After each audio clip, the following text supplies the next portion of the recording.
এক গ্রামে রাজু নামে এক ছেলেকে সবাই চিনত তার দুষ্টামির জন্য। সারা দিন সে ছোটখাটো চুরি করত। একদিন গ্রামে এক বুদ্ধিমান বৃদ্ধ এলেন। তিনি গ্রামের বাইরে একটি ছোট্ট কুঁড়ে ঘরে থাকতে শুরু করলেন। লোকটি যে খুবই জ্ঞানী তা শুনে রাজু ভাবল, শুনেছি এই বৃদ্ধটা খুবই জ্ঞানী, তার কাছ থেকে যদি কিছু বুদ্ধি চুরি করতে পারি তবে আমিও গ্রামের সেরা বুদ্ধিমান হয়ে যাব। রাজু বৃদ্ধের কাছে এসে দাঁড়ায় আর বলে, দাদু, আপনি তো অনেক জ্ঞানী, আমাকে কিছু বুদ্ধি শেখাবেন? কেন নয়, নিশ্চয়ই শেখাবো, কিন্তু শিখতে হলে তোমাকে রাতের বেলা আমার কাছে আসতে হবে। আমি তখন তোমাকে সব শিখিয়ে দেবো। রাতে?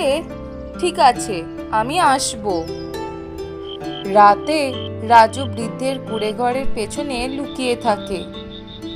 তাকে বৃদ্ধ লক্ষ্য করেন এবং বলেন, যে সত্যিকারের জ্ঞান চুরি করতে চায় তাকে প্রথমে নিজের ভুল বুঝতে হবে।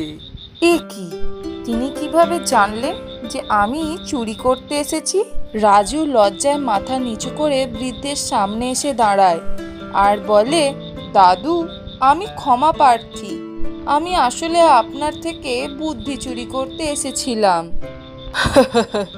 বুদ্ধি চুরি করা যায় না ছেলে, শেখার ইচ্ছা থাকলেই মানুষ বুদ্ধিমান হয়, কিন্তু প্রথমে তোমার এই দুষ্টুমি ছেড়ে দিতে হবে।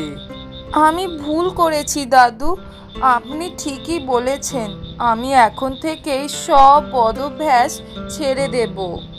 খুব ভালো কথা, এখন প্রতিদিন আমার কাছে এসো, তোমাকে আমি শেখাবো কিভাবে ভালো মানুষ হওয়া যায়। মনে রেখো, সত্যিকারের জ্ঞান অর্জন করতে গেলে মনের শুদ্ধতা দরকার। হ্যাঁ দাদু, আমি প্রতিদিন আসব।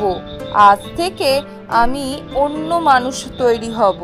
এরপর থেকে রাজু প্রতিদিন বৃদ্ধের কাছে এসে শিক্ষা গ্রহণ করতে থাকে এবং আস্তে আস্তে গ্রামের সেরা, সৎ ও বুদ্ধিমান মানুষ হয়ে ওঠে।